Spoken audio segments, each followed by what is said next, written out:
Is the AFC a two-team race between Buffalo and Kansas City? Now, it's not as epic as that game was in last year's playoffs.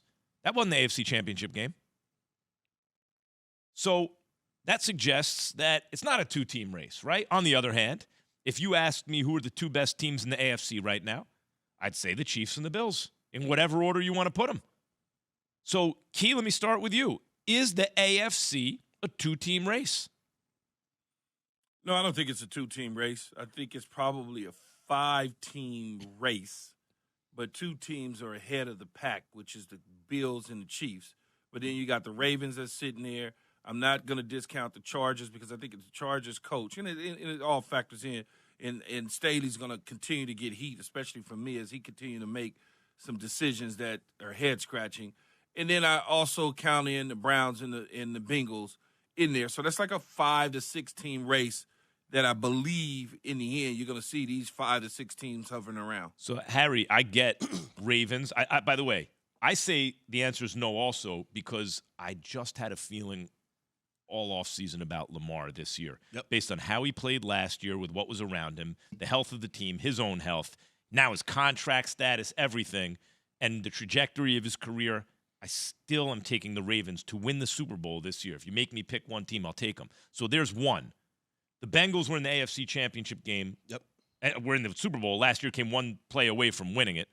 And the Chargers, they have Justin Herbert. With the left tackle out, that's a lot, but maybe they could figure things out. But it's interesting. Key also brings up the Browns.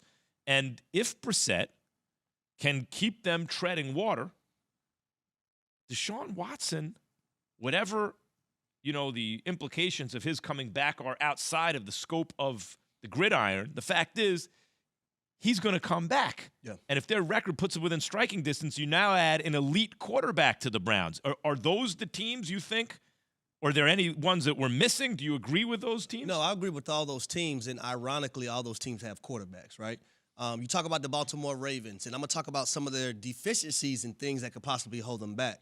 You talk about their defense. Last time we seen them, they were actually good against the Cincinnati Bengals, but you gotta think about that Dolphins game, that Bills game, how they had those letdowns in the second half, offensively and defensively.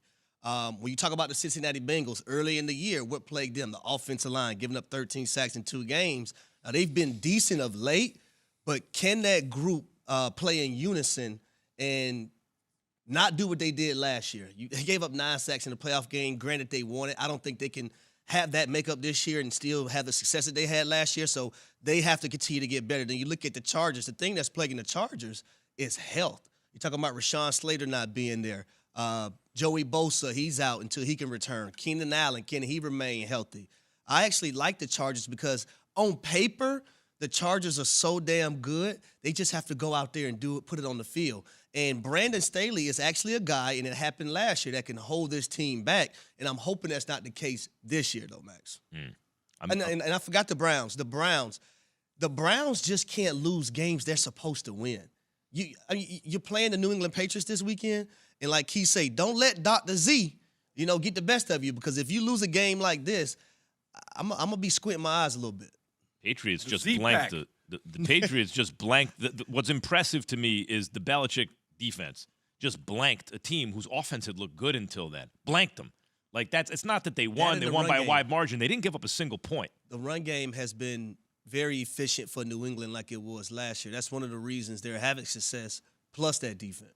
So, Key, I want y'all to use that. I want y'all to use that recipe now moving forward. You run the football. Yep. You play defense. And you've got a Dr. Z that can just do the things that you need him to do. Complementary football. Complementary football. The defense and the run game go together. A quarterback takes care of the ball. It all goes together, right? But the reason why it's so important to have a quarterback, though, is because you look at a Patrick Mahomes and a Josh Allen. You got to be able to go toe-to-toe. If all the wheels fall off, you have to be able to go toe-to-toe with those two guys. If you don't have a quarterback to do that, you don't stand a chance.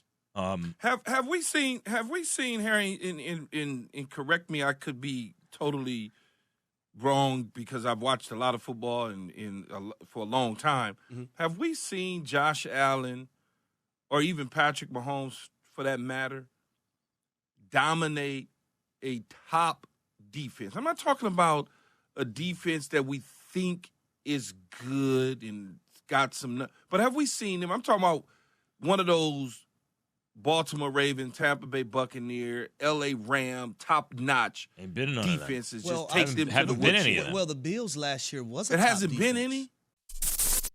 Thanks for watching ESPN on YouTube. For live streaming sports and premium content, subscribe to ESPN+.